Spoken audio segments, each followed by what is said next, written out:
Hello everyone, this is Shivangi. Welcome to Shift Classes. इस video में हम डिस्कस करने वाले हैं 32 MCQs इकोनॉमिक्स से रिलेटेड।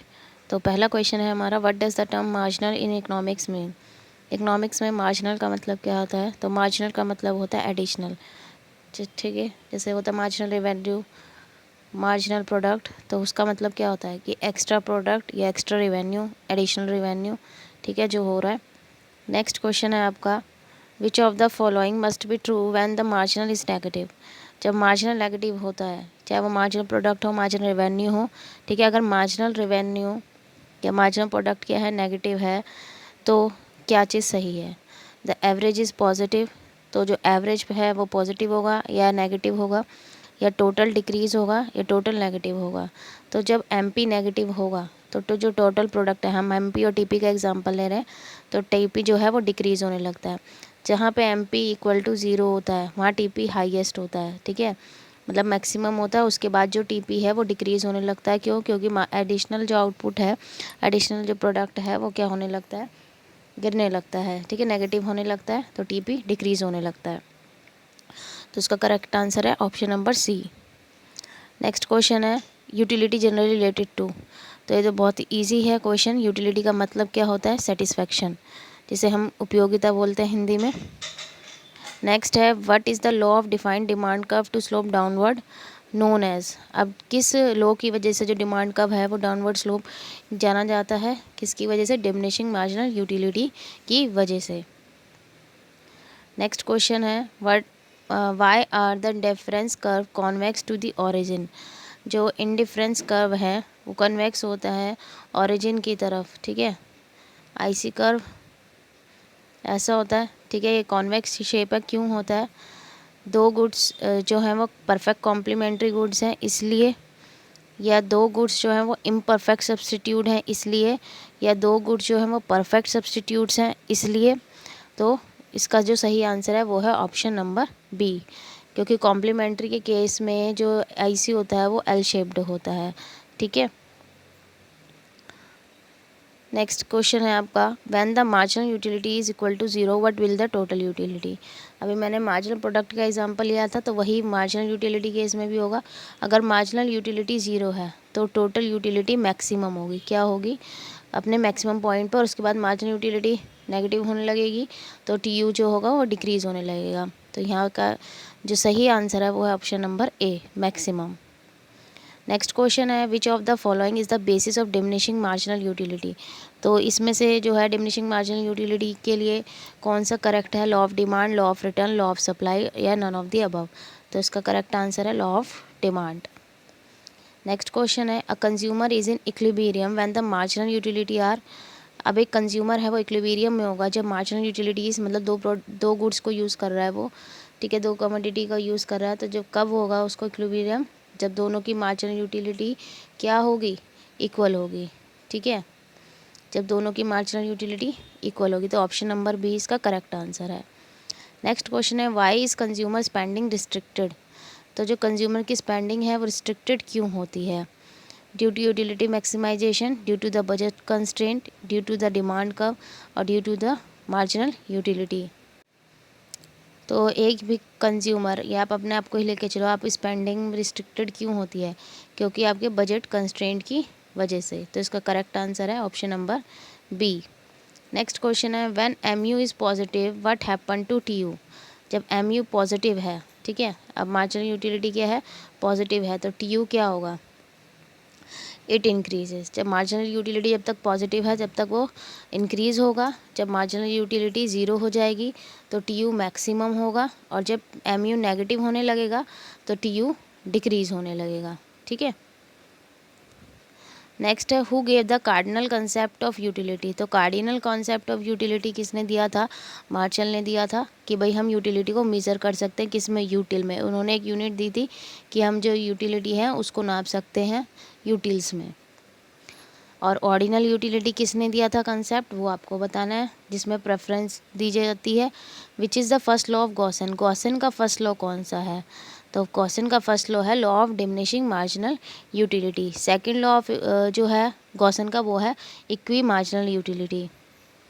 नेक्स्ट है आपका how we calculate marginal utility. तो इनमें से करेक्ट ऑप्शन कौन सा सही है, कौन सा सही है, इसमें से करेक्ट ऑप्शन कौन सा है ये आपको बताना है। तो फर्स्ट जो है इसका करेक्ट ऑप्शन है when T U become maximum M U is. अब इसका क्वेश्चन अपोजिट आ गया, अब टी यू मैक्सिमम है तो एम यू क्या होगा। तो जब एम यू ज़ीरो था तब टी यू मैक्सिमम था, तो अब टी यू मैक्सिमम है तो एम यू क्या होगा, ज़ीरो होगा। तो सी इसका करेक्ट ऑप्शन है। Which of the following is true, T U increases till M U is positive, T U is maximum when M U is equal to zero, T U decline when M U is negative, या all of these. तो इसका जो सही answer है वो है all of these, क्योंकि तीनों ही ऑप्शन ठीक हैं। Who basically प्रोपाउंड the concept of law equi marginal utility.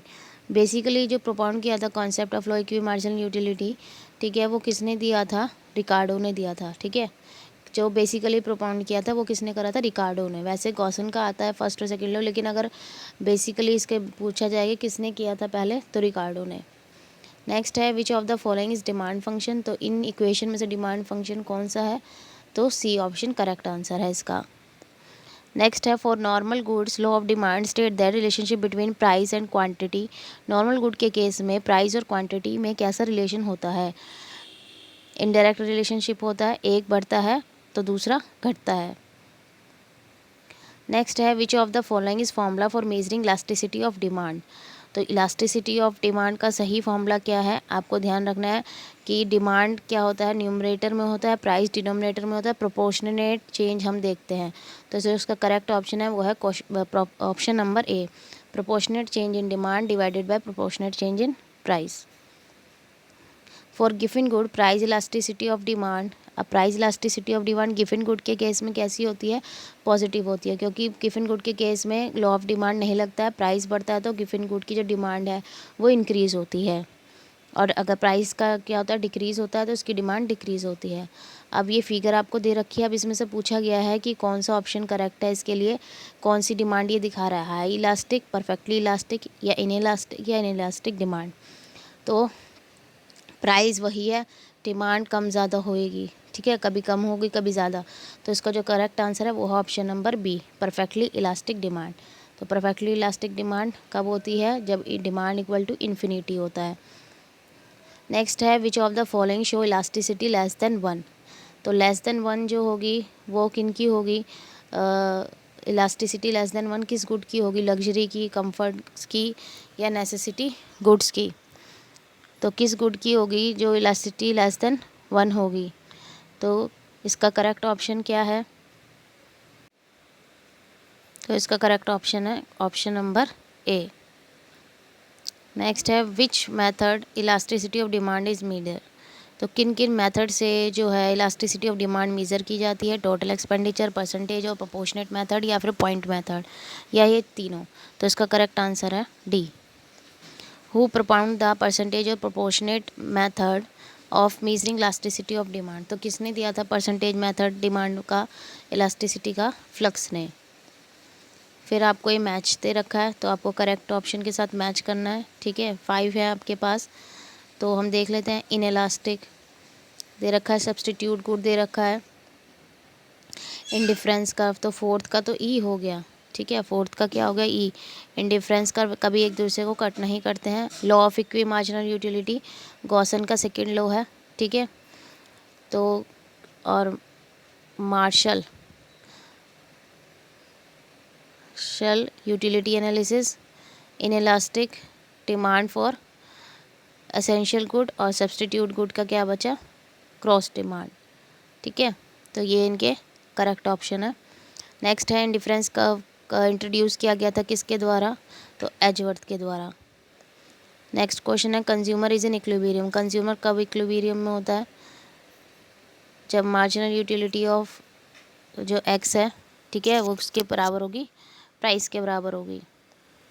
The elasticity of demand at the mid point of a straight line demand curve. जब स्ट्रेट लाइन डिमांड कर्व होता है तो कितनी होती है इलास्टिसिटी ऑफ डिमांड, यूनिटी होती है। What do you mean by gross national product. तो ग्रॉस नेशनल प्रोडक्ट क्या होता है, the total value of good and services produce in the country and the net factor income from abroad. तो इसका जो correct option है वो है ऑप्शन नंबर डी। नेक्स्ट है which of the following is are linked with the financial sector of India and controlled by RBI. तो इनमें से कौन सा है जो फाइनेंशियल सेक्टर से रिलेटेड है इंडिया से और उसको आरबीआई कंट्रोल करता है? तो इसका आंसर है option number C. When price floor is set above equilibrium price it will result in, अगर प्राइस फ्लोर जो है इक्विलिब्रियम प्राइस से ऊपर का डिसाइड हो जाए तो इस केस में क्या होगा? सरप्लस होगा। नेक्स्ट है what is the gross domestic product. तो ग्रोस डोमेस्टिक प्रोडक्ट क्या है? Total value of good and services manufactured in the country, all transaction in the country, deduction in total value या monetary value of finish good and services with the country during a specific period. तो correct option है इसका D. Next है जो हमारा last question है, why is unemployment rate low in India. India में क्यों लो है employment rate? Unemployment is calculated only from age group between 15 to 59 year. Unemployment survive only when an individual cannot find a job. People are not interested in working outside the domestic area. तो इसका जो correct option है वो है option number 2।